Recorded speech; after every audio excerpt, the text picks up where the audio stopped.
uragicikije we Cet enfant, Dieu, tu dis.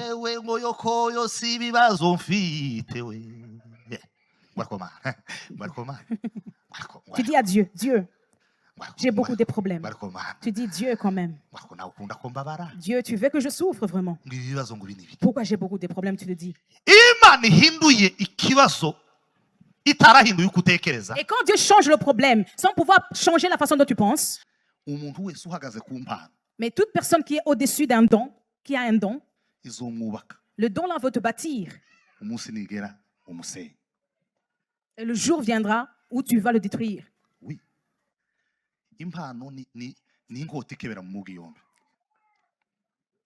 C'est un couteau à double tranchant.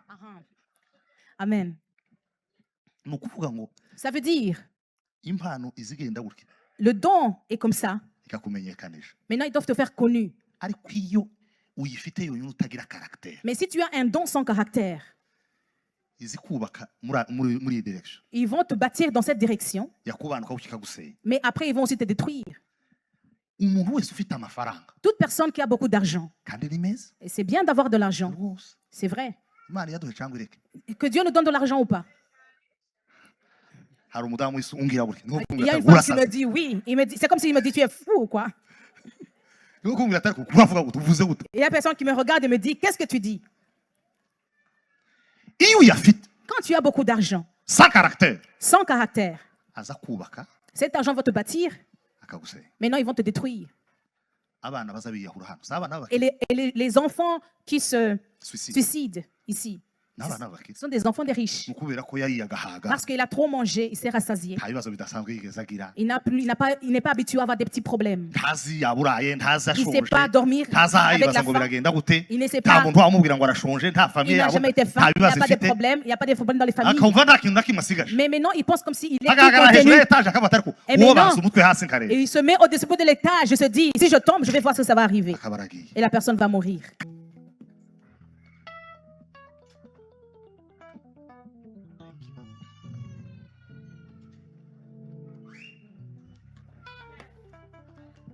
On va acclamer pour la parole de Dieu.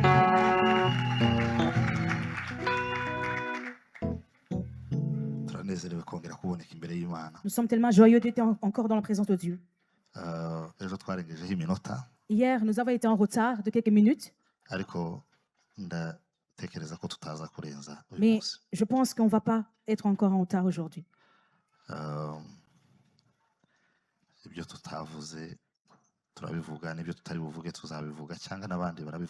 Ce que nous avons déjà dit, on va le dire, on ne va pas le dire. Est-ce que nous n'avons pas dit hier, on va le dire aujourd'hui, ou bien les autres le diront bientôt. Ésaïe 49, et verset 26.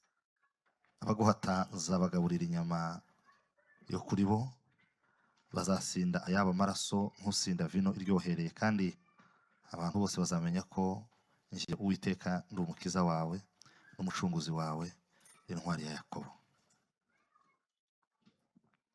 Nanone turasoma mu gitabo cy'umuhanuzi Obadiya. On va lire Obadias. Ibi ni ibyanditswe n'ubundi twasomye ku munsi w'ejo. Ce sont les mêmes écritures que nous avons lues hier. Obadiya ni igice kimwe ifite. Obadias a seulement un chapitre. Umurongo wa 17. Mais on va lire au verset 17. Ariko ku musozi wa Siyoni hazaba abarokotse kandi hazaba ahera, ab'inzu ya Yakobo bazasubirana ibyabo, kandi ab'inzu ya Yakobo bazaba umuriro, n'ab'inzu ya Yosefu bazaba ikirimi cyawo, n'ab'inzu ya Esahu bazaba nk'umurama, bazatwika abakongoke, ndetse ab'iyo nzu ntawe uzasigara kuko byavuzwe n'Uwiteka. Amen. Turasoreza muri Ezekiyeli. Et on va finir par lire les Ézéchiel. Igitabo cy'umuhanuzi Ezekiyeli. Le prophète Ézéchiel.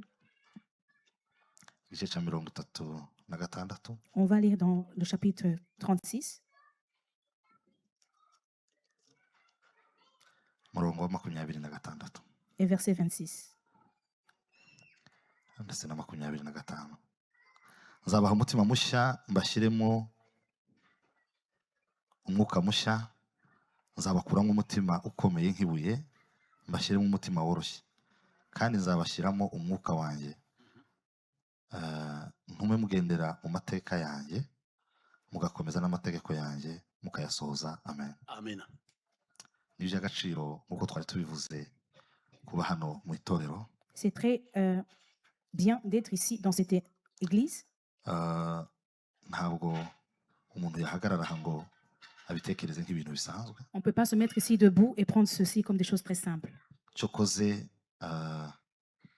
abantu benshi basanzwe mu mitekerereze yabo, Mais beaucoup de gens dans leurs pensées, ibidasanzwe nabyo biba bisanzwe. les choses qui ne sont pas simples sont quand même simples. Ibindi bivuze ko dushatse kuvuga ko tudasanzwe, Ça ne veut pas dire que nous ne sommes pas ahubwo simples. Imana kubw'ubuntu bwayo yaraduhishuriye tumenya igikenewe, ndetse tumenya n'agaciro ko kuba mu nzu y'Imana ndetse no guhagarara aha tugabura iby'Imana. Mais par la grâce de Dieu, nous avons compris la nécessité ou bien la valeur d'être dans la présence de Dieu et de se mettre devant la présence de Dieu. Mwarakoze kutwakira kandi mutwakiriye neza. Merci de nous avoir accueillis, vous nous avez bien accueillis, et merci de prendre soin de nous, vous nous avez bien prendre soin. Ariko ndetse kandi turashima Imana ko n'abandi barimo baragenda baza, Et nous bénissons l'Éternel parce qu'il y a encore plus qui sont en train de venir, bavuye mu bihugu bitandukanye bya hano i Burayi, venant de différents pays ici en Europe, ndetse n'abavuye muri Afurika. même ceux qui viennent de l'Afrique. Famille ya Cedric tubahaye ikaze. Famille Cédric, on vous dit, on vous accueille. Imana ibahe umugisha hamwe na madamu. Que Dieu vous bénisse avec ta femme.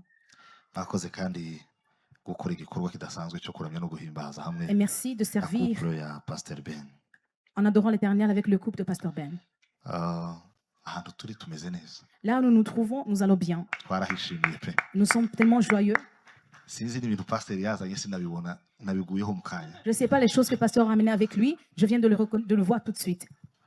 Urumva twindi tumenyereye amashashe hari ahantu tuvuye nagize uri haza mbona ishashe ndi ibintu ivyino naje bonzanira abantu bo kuri commune reka ndeke. Moi, nous ne sommes pas habitués de voir les sachets, mais quand j'ai vu un sachet avec des choses, j'ai dit qu'est-ce que c'est que ça? Je vais quand même pas toucher. Abananeza bagatwara umwana umuntu yivyariye ukora ku kintu cabo bo. Imagine un pays où on peut te prendre ton propre enfant. So, imagine si tu touches les choses du prochain. Ce serait quand même grave. So tumeze neza rero. Alors nous allons bien, nous sommes bien accueillis. Hanyuma ndashima Imana kubw'ijambo umukozi w'Imana yavuze mazina. Et je bénis l'Éternel pour la parole que le serviteur de Dieu vient de prêcher. Ubundi yabivuze byose ariko hari akantu yavuze neza neza gasa n'ibyo nateguye. Normalement, il a tout dit, mais il y a une chose qu'il a dit qui est précisément comme les choses que j'ai préparées. Yavuze uburyo ki deliverance itangirira mu bitekerezo. Il a parlé de comment la délivrance commence par nos pensées. Imana ija guhindura ubuzima bw'abantu, il doit d'abord transformer Alors, à l'intérieur. quand Dieu veut transformer la vie d'une personne, ihindura kwanza mu bitekerezo by'umuntu. Tumaze iminsi tubasura hano On est venu ici vous visiter mu bihugu bitandukanye dans des différents pays no mu mijyi itandukanye, et dans des différentes villes. none ukavugana n'abantu Et maintenant, on cause avec les gens. mukaganira, On commence à causer, à partager. ukabibutsa imbaraga n'inyungu zo kuba mu buzima bwo gusenga mu miryango. Et tu leur dises que la puissance qui se trouve d'être de prier ensemble. Donc de construire des hôtels de prière dans leur famille. Kubaka ibicaniro by'amasengesho mu mafamiye. Noneho kubera ko twe turi abashumba nyine tugenda dutangira amatorero, Alors nous qui sommes des pasteurs, on visite les églises. abo tubibwiye bagatekereza ko dufite nk'inyota y'amatorero Et menshi. quand on leur dit, ils pensent que nous avons soif des différentes églises, de créer des différentes églises. Noneho waza ugerageza nko kwintataininga ibitekerezo by'umuntu ngo ubanze umwumvise inyungu z'ubuzima bwe n'urugo rwe kuba rwoba mu kirere cy'amasengesho. Et quand tu essaies d'expliquer aux gens la nécessité de créer une hôtel dans leur famille pour entrer dans la vie de prière, ukabona barabyumvise kakanya, ils écoutent bien, t'écoutent. ariko mwasubira nko guhurira nko mu kindi gihugu Mais quand vous vous rencontrez dans un autre pays, nko mu bitera, ou bien dans des conférences, ukabona umuntu ara mu materaniro abantu nk'iminota nka 40 akabanza akifata nk'uku, et tu trouves une personne en train de se tenir ainsi pendant 40 minutes dans une conférence.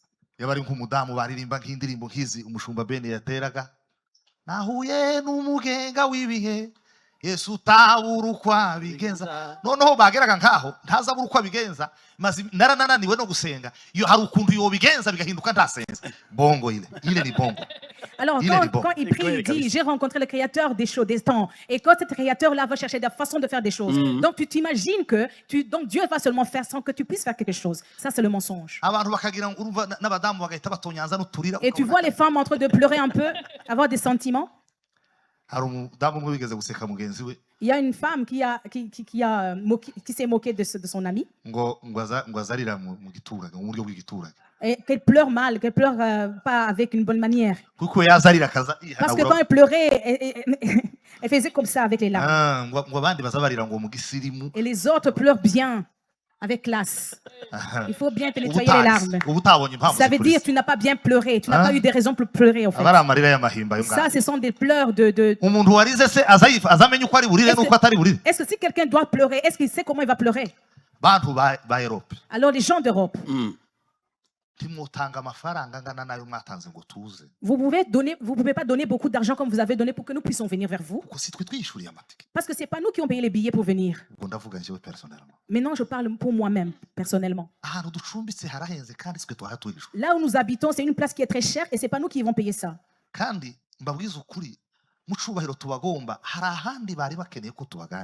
Et dans votre honneur, il y avait d'autres places qui voulaient bien que nous ayons un peu de le prêcher, la parole.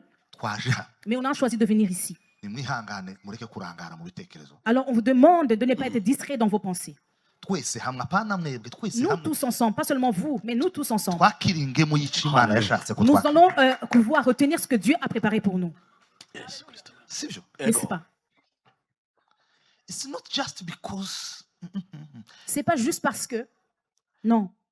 C'est parce que Dieu est là. Alléluia. Kandi Imana yaje izanye imbaraga zayo yabitse muri aba bakozi b'Imana bose natwe kugira ngo zibagirire akamaro kandi akamaro gakomeza okugirira suko zikwishurira ririya deni akamaro gakomeza okugirira nuko uhindura uko wumva kuko nuhindura uko wumva ibindi bizohinduka byoroha. Et mon Dieu que je crois n'a pas mis tous ces dons, toutes ces choses pour vous venir avec, pour ne pas te changer. Et le Dieu que je connais, il peut changer non seulement tes prières, mais il peut changer aussi la façon dont tu penses dans tes pensées. Nous ne sommes pas seulement ici pour parler au-dessus de la délivrance. Même si toute personne qui doit passer ici doit parler au-dessus de la délivrance.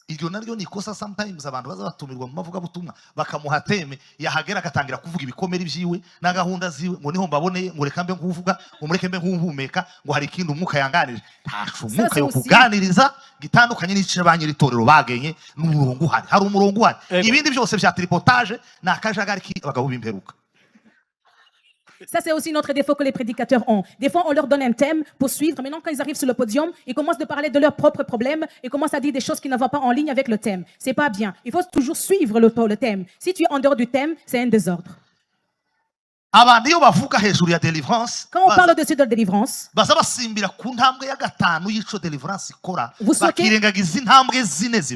sautez à la 5e point de ce que la délivrance peut faire et vous négligez les 4 autres points de la délivrance.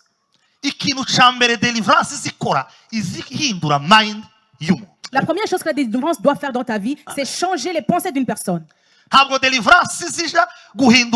Ibibazo dufite n'amadeni nabiriya biheko yazavuga byo kuri poste narazimwe kandi amaposta arashaje amwe yagize nk'uruhumbi nyuma ibintu byagize ariko ukabona ahantu bazaseka iki giheko ho ni La délivrance ne vient pas pour résoudre tes problèmes ou tes dettes que tu as ou bien pour les problèmes que tu as dans tes boîtes postales.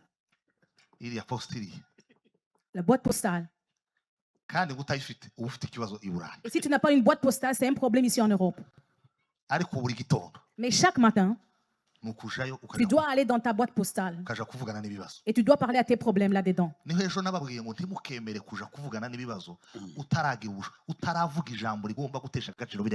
C'est pour cela que je vous ai dit, il ne faut jamais aller parler à tes problèmes sans savoir parler à la source des choses qui peuvent résoudre tes problèmes. Ce qui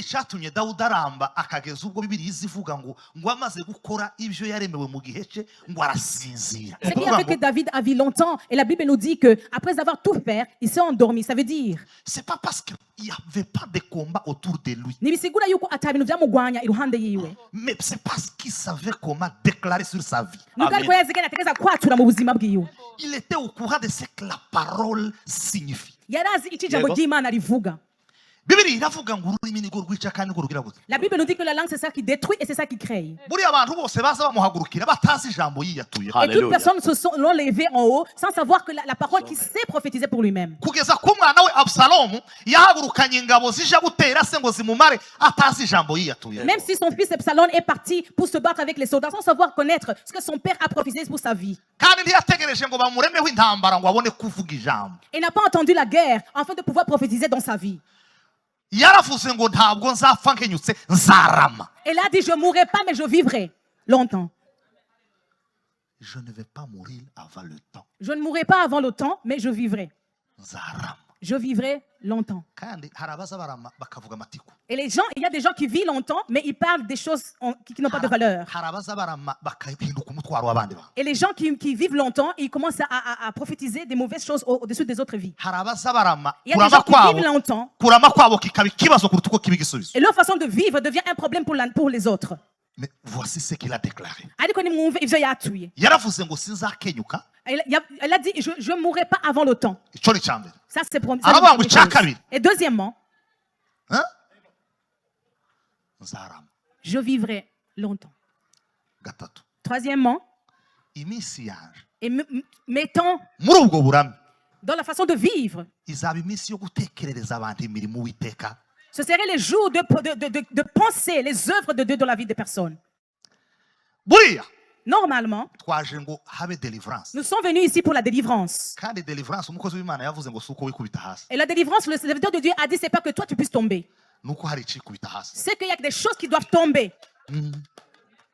Amen. Mwumvise? Est-ce que vous aviez bien compris? Ntabwo deliverance ari uko wikubita hasi. La délivrance, c'est pas de tomber par terre. Imbaraga twazanye La puissance que nous sommes venus avec, sizo kubakubita hasi. c'est pas pour vous faire tomber par terre. Nizo gukubita hasi. Mais c'est pour tomber par terre les choses qui doivent tomber de toi. Bwana sifiwe. Que Dieu soit loué.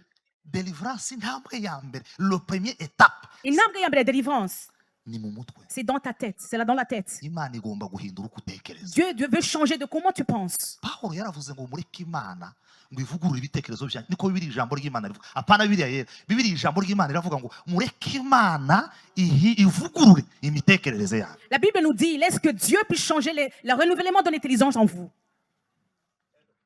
Bwana sifiwe. Amen. Mu mwanya wo gusenga abantu urumva ngo Mana we undasenze ngo ririya deni ngo kubita hasi ikubite hasi. Banke yafashe amafaranga yayo irayaguha ikubite hasi. Igihugu gisenyuke.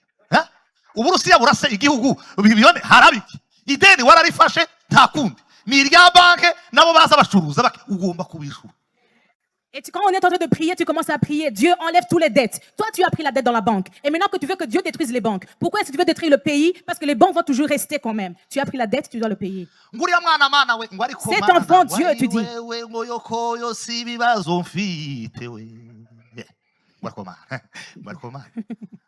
Tu dis à Dieu, Dieu, j'ai beaucoup de problèmes. Tu dis Dieu quand même. Dieu, tu veux que je souffre vraiment. Pourquoi j'ai beaucoup de problèmes, tu le dis.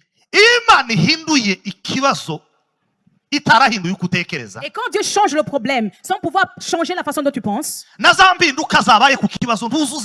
les changements qui ont été par tes problèmes, tu ne vas pas les voir.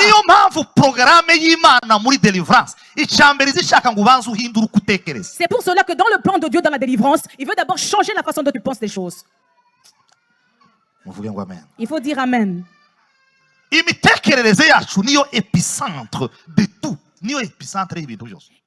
Nos pensées, niho hari base y'ibintu, niho hari umutima w'ingorane zacu zose. Bwana Yesu asifiwe. Amen. Hallelujah. Amen. Étape ya kabiri. Deuxième étape. It's the transformation of your heart. C'est la transformation de ton cœur. Abantu bazabitiranya. Ihinduka ry'umutima wawe. Yes. Abantu bazabitiranya. Les gens confondent changer l'intelligence et les pensées et changer le cœur. Changement de mentalité. Changement de mentalité et changement de cœur. Donc, il y a un changement de mentalité. Il y a un changement de mentalité. Mais il y a aussi un changement de cœur. Ça veut dire que le changement de mentalité, c'est de changer la façon dont tu penses. Et maintenant, le changement du cœur, c'est de changer les choses que tu aimes. Les choses que tu aimes. Je vais te dire ces mots. Il n'y a personne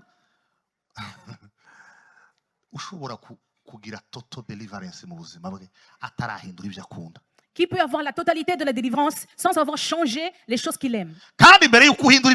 Et avant de changer les choses que tu aimes, tu dois aussi changer d'abord la façon que tu penses. Parce que les choses que tu penses, et tu y mets tes pensées, ces choses-là vont se chercher soi-même dans ton cœur. Il n'y a personne qui traîne en pensant la parole de Dieu et aimer le monde et les choses du monde.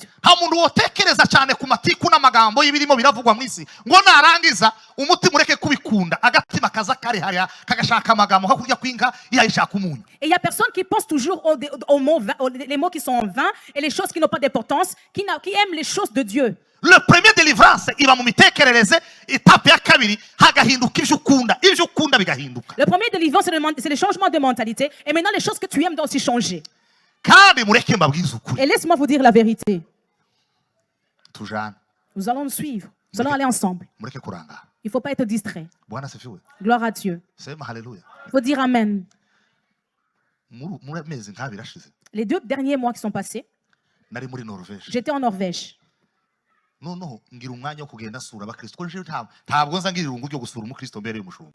Et puis, j'ai pris le temps d'aller visiter les autres chrétiens parce que je ne me fatigue pas d'aller visiter les chrétiens dont je suis leur berger. Il n'y a pas la solitude dans mon cœur si je suis avec les chrétiens que je suis pasteur de lui. Même si c'est une personne. Les choses qui a fait que je viens de l'Afrique, je devais aller bénir un chrétien à Luleå. Et moi, ça m'est égal, ça me fait du bien de venir le visiter et retourner en Afrique. Et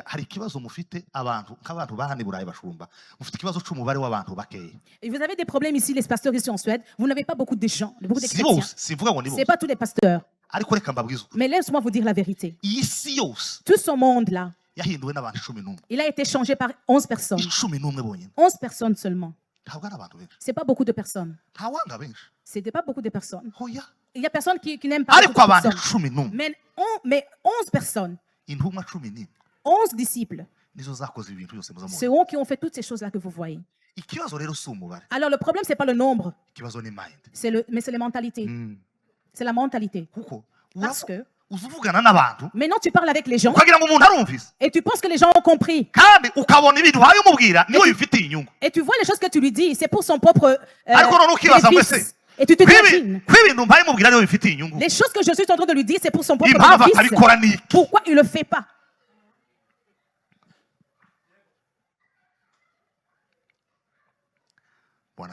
Gloire à Dieu. Dis amen. Est-ce que vous savez que l'argent que vous recevez ici, vous ne le donnez en Afrique? 100 € peut nourrir les gens en Afrique et envoyer un enfant à l'école. Et les personnes sont bien. Et tu vois que l'enfant se porte bien avec 100 €. Mais toi qui restes avec ce montant-là que tu restes avec, il y a l'argent que tu touches, il y a les gens que tu donnes l'argent que tu donnes pour les enfants. Même si on n'en parle plus. Ici, vous parlez seulement, c'est difficile d'y vivre. Avant de prononcer ces mots, il faut se souvenir d'où vous venez. hari abantu bakigira inkovu z'ukuntu bakoze mu makara bagasanga harimo ikara rimwe ry'umuriro atari yabonye rikamutwi kurwara rukagondama rumeze nka kujya kw'igitoke. Alors vous vivez avec des blessures du passé, en un mot.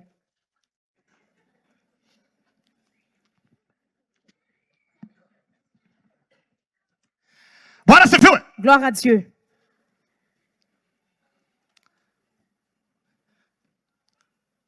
Mind. Mentalité. Heart. Cœur. Troisièmement. Caractère. Caractère.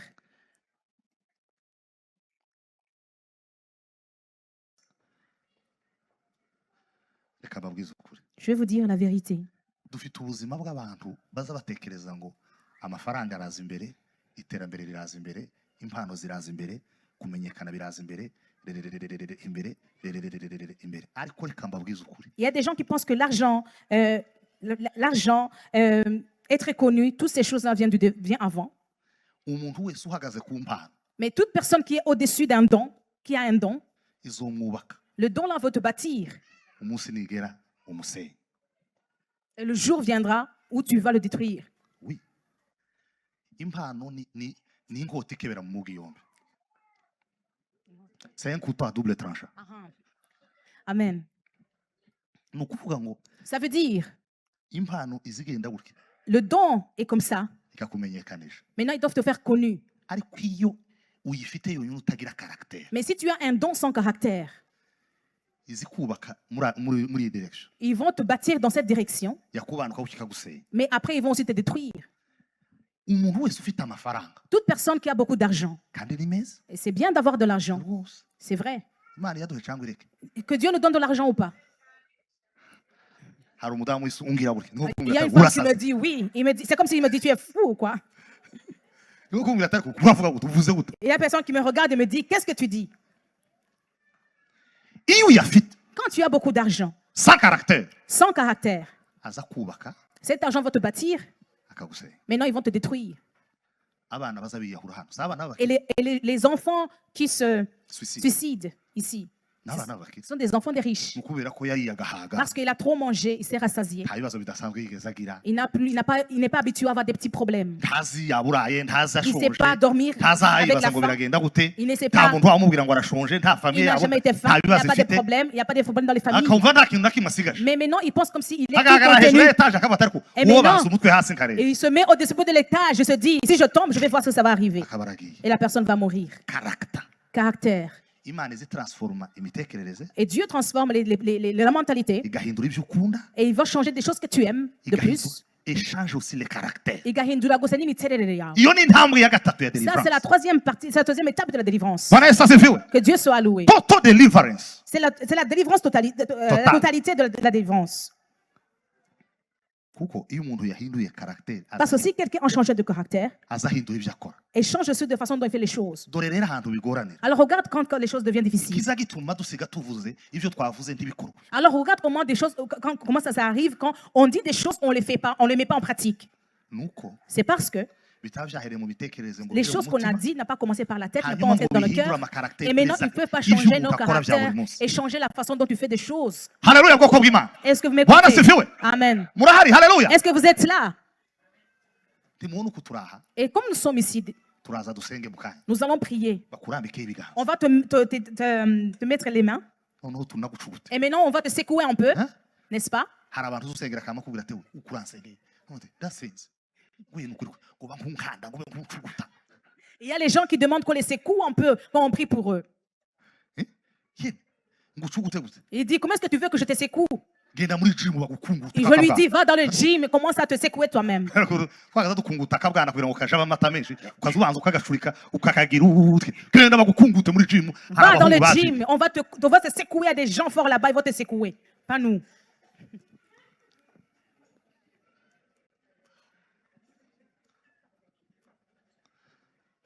From the mind De la mentalité to the heart, au cœur then from the heart et du cœur to the characters. à la caractère.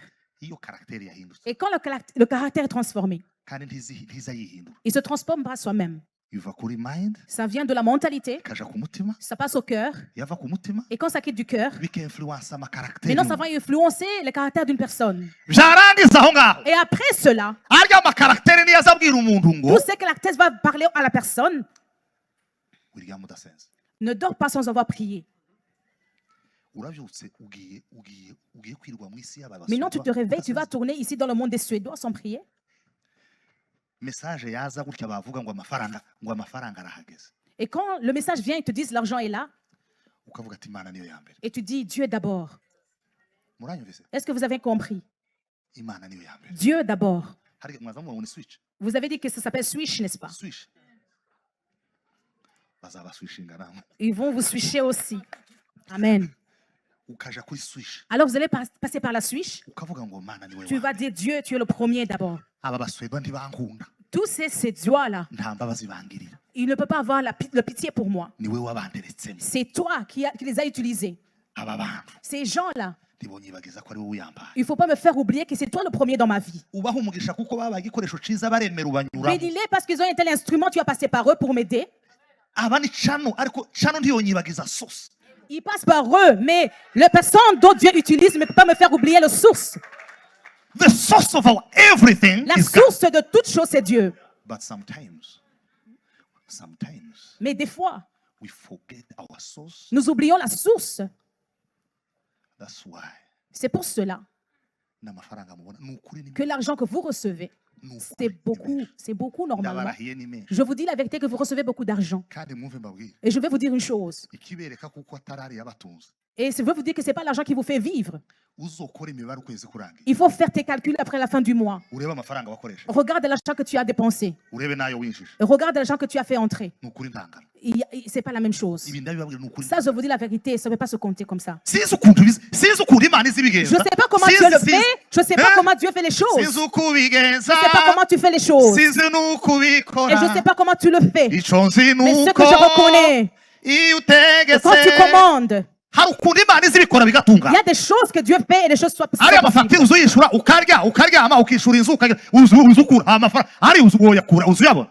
le loyer, tu manges et tu viens bien. Tu penses que toi, tu auras l'argent pour payer ton loyer. Mais les gens vivent seulement comme ça. Pourquoi? Dieu n'a pas touché à ton intellect, ton intelligence. Et ton cœur n'est pas encore touché. Les caractères ne peuvent pas accepter si tes pensées ne sont pas renouvelées ou bien transformées. Pour arriver au podium, tu vas passer par la porte et passer au milieu de monter. C'est impossible. Tu ne peux pas arriver au podium sans passer par la porte, c'est impossible.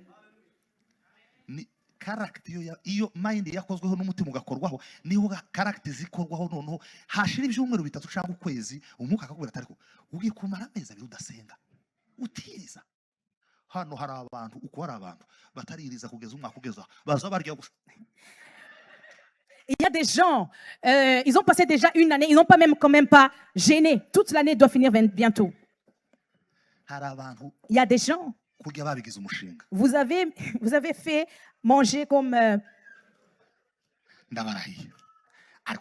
Mais je vous dis une chose.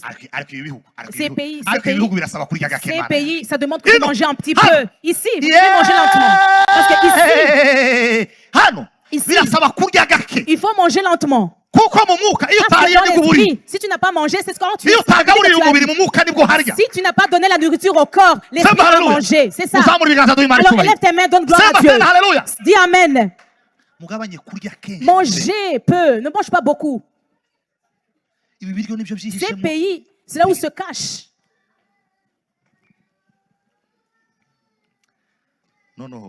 Alors,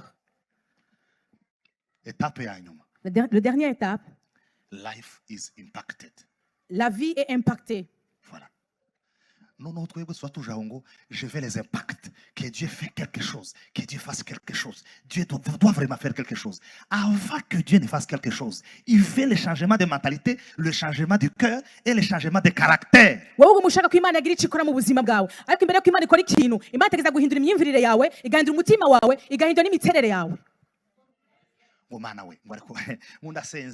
J'ai prié, tu dis. Je demande une belle fille dans tout ce pays. La plus belle fille qu'elle vienne. Je vais enlever cette fille au marché pour que tous les garçons ne le trouveront pas. Et je sais que quelque chose va se faire. Et je sais que le feu va s'éteindre, va s'allumer. Il ne faut pas exagérer. C'est l'exagération de fin du temps.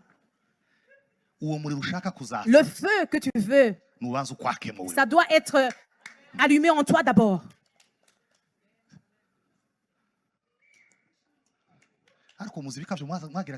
Est-ce que vous vous souvenez comment vous agirez quand vous étiez en Afrique?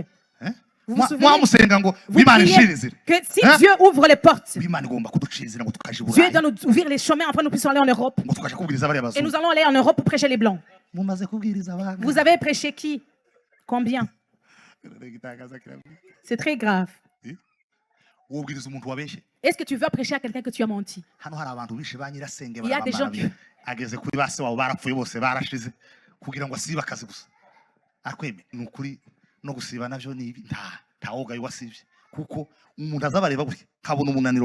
Quand je vous regarde, je vois seulement que vous êtes tellement fatigué. C'est mon cousin. Et quand il est arrivé ici, dans ce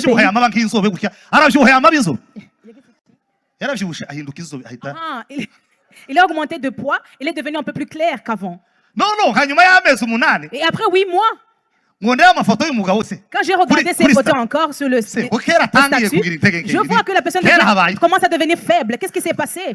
Alors tu vois, les yeux sont faibles. On va attendre, on va voir ce qui va sortir de là. Et quand on s'est rencontrés, je vois qu'il ne peut pas même se tenir debout, il est penché. Et je me demande, pourquoi est-ce que tu es devenu penché? Qu'est-ce qui t'est arrivé? Est-ce que tu as eu un accident? Il m'a dit non, je n'ai pas eu d'accident. Il m'a compris pourquoi j'ai demandé. Parce que quand je le regardais debout, il était penché à chaque fois. Il était penché comme une petite tablette sans pied. Alléluia. Amen. Mais laisse-moi te dire une chose. Ce monde nous fatigue vraiment. Alors c'est pour cela que c'est très important qu'on fasse toutes choses nécessaires pour le quitter.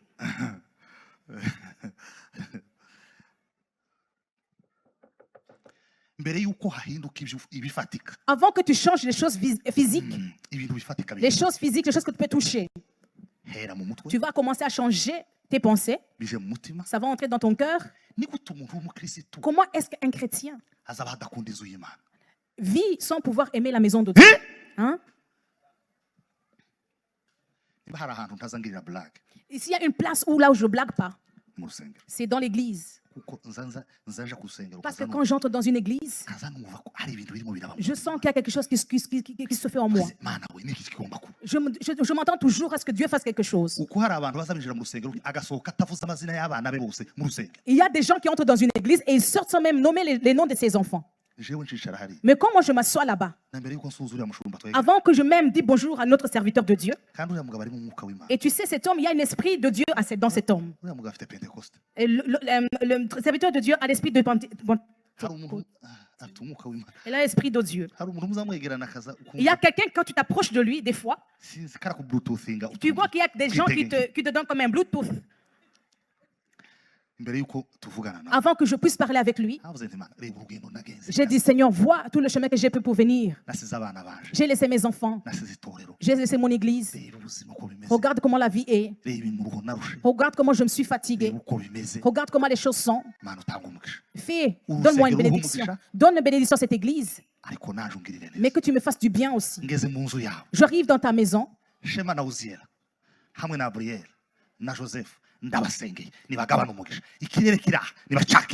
Et j'ai nommé les noms de tous mes enfants et j'ai dit qu'ils puissent recevoir de cette atmosphère aussi. Et quand Pasteur Ben chantait ici devant, quand il chante ici devant, je prends l'esprit qui chante avec et je le mets dans l'esprit de mes enfants garçons. Est-ce que tu as vu comment Chance est venue? Il a soutenu son mari. Elle soutient toujours son mari. Est-ce que ça c'est l'esprit ou bien elle aime beaucoup? Tu vois,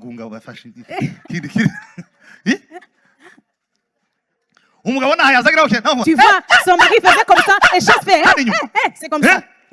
Et quand son mari courait, tu vois Chance, il avait ses chaussures. Et maintenant Chance se met là-bas. Et quand il a vu son mari ici, je ne sais pas qu'il a vu comme son mari était fatigué, tu as vu Chance courir vers lui. J'ai dit ça c'est bien. Gloire à Dieu.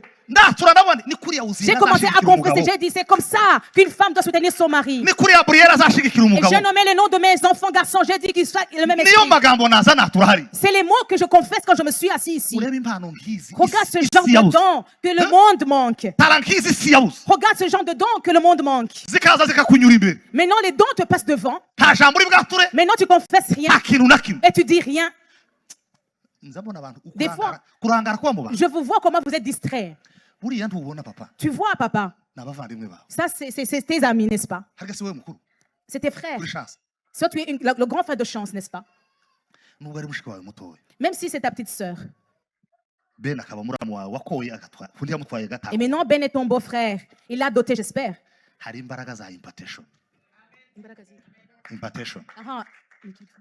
Transfert. Il y a l'esprit de transfert, la puissance du transfert.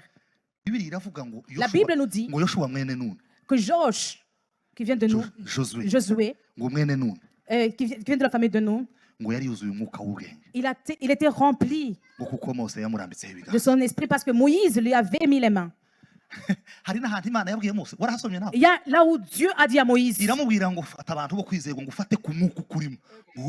il a dit, prends les gens à qui tu as confiance et prends l'esprit que tu as en toi et mets-les en eux. Et les gens sont là, ils regardent seulement. Et tu dis, c'est mon petit frère, il est né hier. Non. Et tu penses là, c'est un enfant de chez nous. Et même dans leur famille, ils n'avaient pas des vaches chassées. Où sont ces vaches? Quelles sont les vaches où sont ces vaches que vous aviez auparavant? Est-ce que ces vaches peuvent faire que les démons que tu as en toi sortent? Mais tu dois avoir l'esprit de transfert.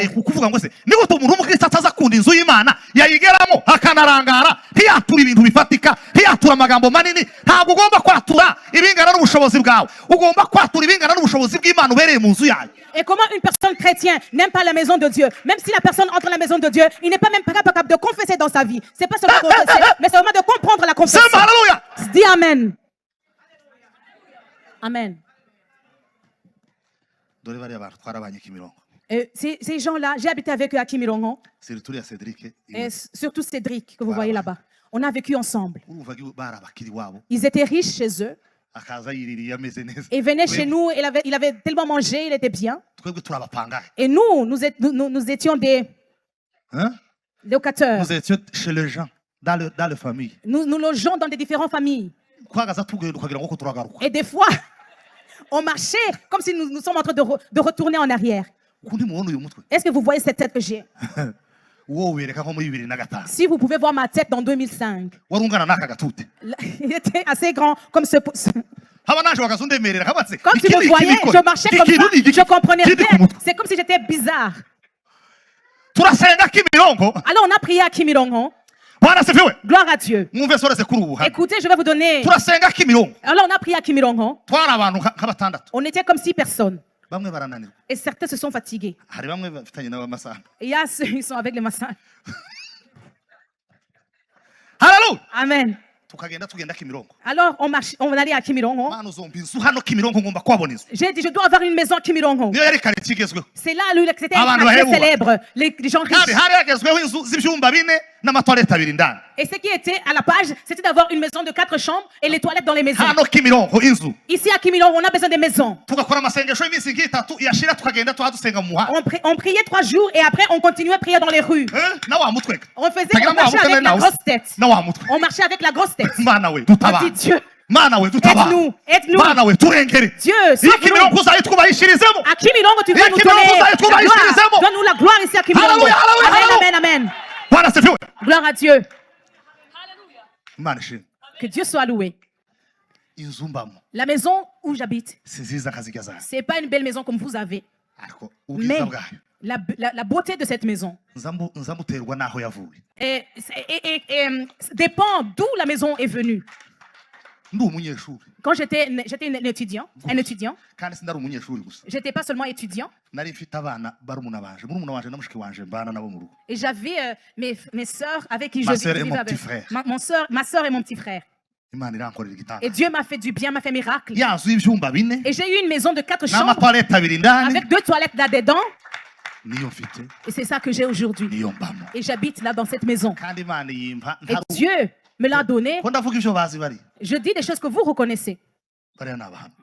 Ça sont des témoins. Alors si vous venez devant la présence de Dieu, et qu'est-ce que tu as prophétisé? Qu'est-ce que tu as confessé? Ça a pris combien d'heures pour venir ici? 16 heures, tu as dit? Les choses que Dieu leur a données, les gens d'ici d'Europe. Je ne sais pas parce que vous avez du chagrin. sasa iriya abantu bireba kumva kuza hano bakamara nk'imyaka 5 On a besoin que les gens d'Afrique viennent ici en Europe afin qu'ils laissent de tête. C'est parce que, imagine 13 heures de temps en roulant une voiture. Est-ce que tu peux le faire, papa? Tu sais, c'est difficile. Imagine 16 heures de temps. 13 heures. Vraiment. Que Dieu vous bénisse. Que Dieu vous bénisse et vous voie. Alors, on va confesser et prier. From the mind, on va prier de la mentalité au cœur, vers le caractère, and then results. Et puis recevoir les résultats. Les gens courent vers les résultats avant de penser de comment la mentalité, le cœur et le caractère doivent se transformer. Alors levez-vous, on va prier.